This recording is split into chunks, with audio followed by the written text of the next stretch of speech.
Hi, this is Chaplain Barry. It's been a while since I brought you one of these videos, but today I wanted to bring you something that I think is really important and very helpful for us here as we're working together at Bedford Memorial Hospital. I want to show you a picture, not a picture, it's a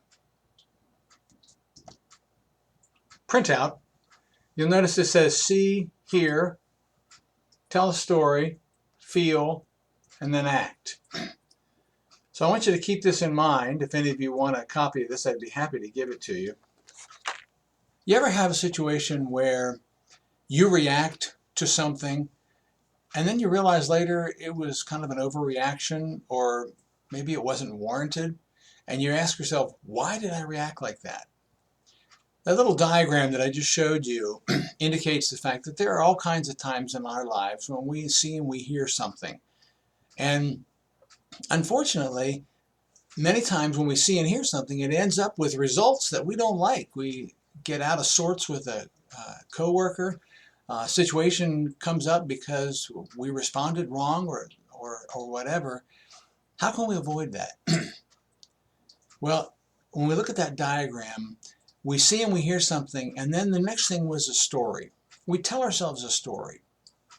And I can illustrate it to you this way. Imagine yourself driving through heavy downtown traffic, and you're late for an appointment. You're wondering if you're going to get there or not on time. You're worried that you're not going to get there on time. And then somebody right in front of you stops. You can't get around them. They leave their car running and they run into an office building. And you're sitting there and you're fuming. You're fuming because you're saying, oh my goodness, I can't believe the nerve of this guy to do this, to park and just leave us here. He's backing up traffic. That's a story that we're telling ourselves. Moments later, the man comes out of the building carrying a crippled woman. Now immediately, the feeling changes, doesn't it? Because now the story is different. And so what I'm feeling now is in line with the story that I'm believing.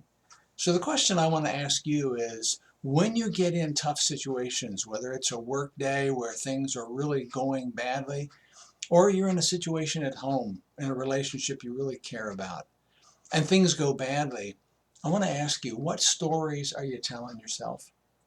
You see, you can change the outcome. When you see and you hear something, there's usually hundreds of different ways that you could tell yourself a story about that. We could have told ourselves a story in that traffic situation saying, well, I'm sure there's a good reason. I'm sure that if I had to do this, I'd wish people behind me were also as patient as I'm going to be. And that would change the entire scenario. So I ask you today, what stories are you telling yourself? It will help you as you go throughout your day here at Bedford Memorial. When you come across a situation, you begin to feel something that you're not comfortable with, ask yourself, what story are you telling yourself? Have a wonderful day. If you'd like a copy of this printout, I'd be happy to give you one. Let me know how I can serve you.